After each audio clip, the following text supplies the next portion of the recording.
Hi everybody, this is Ted Huntington in Irvine, California. Once again, it's interesting that a lot of the time I'm talking about the secret murderers and assaulters and the criminals in the secret camera thought network, the remote muscle moving network, the Pupin laser network. But you know, there's also, very interestingly, the other side, which is the unsung heroes of the camera thought net. I mean, there's really three parts of it. There's the victims of these violent criminals who number in the hundreds of thousands. I mean, we're talking about murderers on the loose, murderers of humans, innocent, lawful, nonviolent humans. You're talking about the murder of these people. You're talking about, these are people in the hundreds of thousands. If you just simply add up the people in 9/11, add up, you know, the Kennedy killers and so on. I mean, there's the people who pushed the button, then those who were accessories before the fact, who plotted it, conspiracy to murder and so on. But hold on, I'm putting a message right here. So anyway, there's the victims, then there's the violent criminals who do a lot of the murder, the secret murder in the camera thought network. A lot of those people are in the government, military, police, and so on. There's a lot of corrupt, rotten people that, you know, they tell the people who describe the camera, now tell the public about seeing, hearing, sending thought. They call them rats, right? Because they're ratting out, they're telling the truth to the public about seeing, hearing, thought, and the secret history of science and technology. But they're the rotten, they're the rots, you know, because they are corrupt, they are lawless, they're violators of the most basic laws such as homicide, they have rotten values, they're terrible morals and ethics, they're corrupt, they're dishonest, they're violent, they're murderers, basically. You know, they're murdering violent criminals. But there is a third group, which are people who basically go in there and capture murderers, or whatever, they take down the murderers. And we don't know, as outsiders, we don't know who those people are, what they look like, what their names are. And here they're, you know, they're entering into some dangerous people's houses to capture these murderers, to arrest them and lock them in a jail. And we would all be like, you know, you're a hero, you know, you're total heroes who are doing this. Or anybody even who takes down a murderer, you know, of a lawful, nonviolent person, is a total hero. There's no doubt about it. And, you know, maybe that's why they do that job, because they like to be the hero of the public. They like to do the dirty job for the public, you know. But, you know, who are those people? What are their names? We as outsiders don't know. They live as unsung heroes of the camera thought, secret camera thought network, you know. I mean, we don't know. Only the insiders know who they are.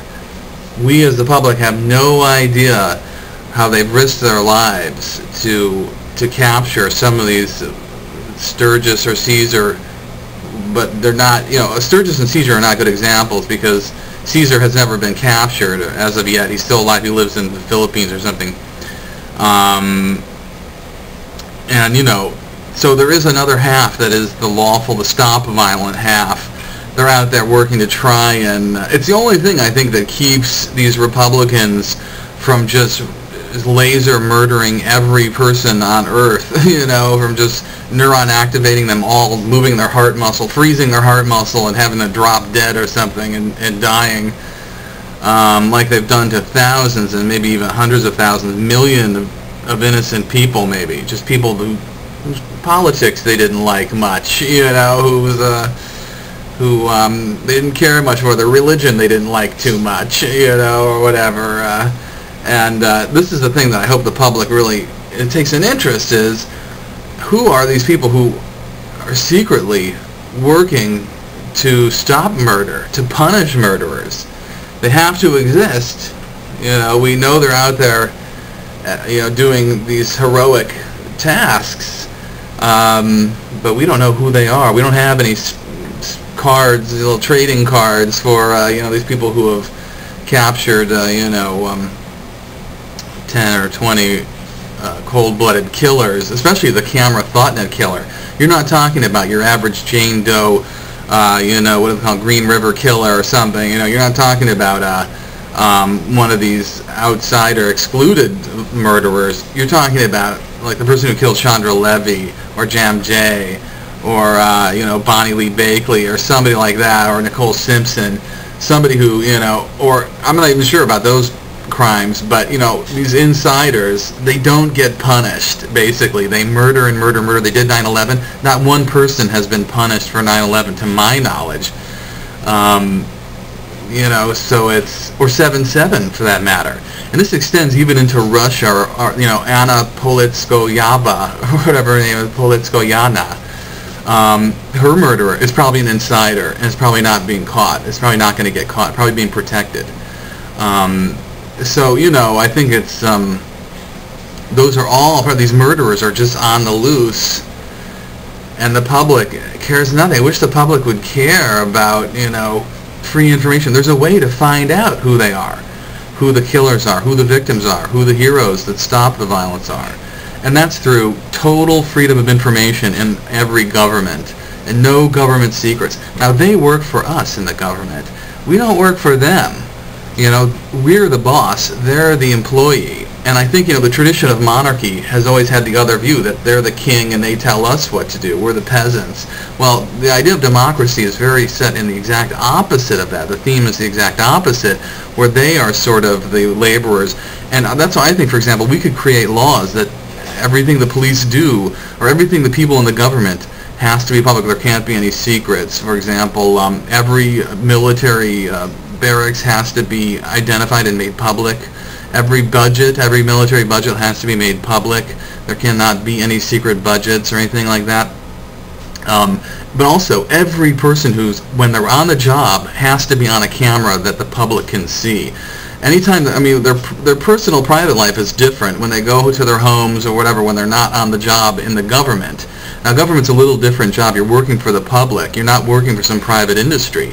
And so I think, you know, the public has the right to ask that they be on camera all the time, and that there be a camera in every single major room in every government office, especially the White House, well, whatever, you know, especially the Congress, and every courtroom, and the prisons and so on. Well, anywhere there are people working in the government, because I don't think they should have any right to privacy. That's the government. It's a public. We have to know where our money's going. We have to know where it's being spent on. And this is all part of the future. And there's a lot of things we could do. We could make the public street cameras, make a law to require them to be available to the public. And, you know, I think we go a lot farther in terms of figuring out what's going on the planet, who the killers are and who the killed are. You know, who the victims of these murderers are. That's the thing. I mean, if you look at 9/11, and this is what I'm telling people, there's no easy way to say it. The 9/11 was an inside job. All the evidence screams that it was an inside job. Buildings don't fall like that. And, you know, I'm sorry that it's difficult to accept, or it's hard to say, and it's difficult to understand, but it happens to be the scary, frightening, sad truth. As far as I can see, all the evidence points that way. You can't possibly have molten metal from a gravitational collapse. It's impossible. It's absolutely impossible, and we know. Our own government agency, NASA, has proven clearly in 24-bit color or whatever that there was molten metal. All the video shows that there was molten metal. There's not one question about that there was molten metal.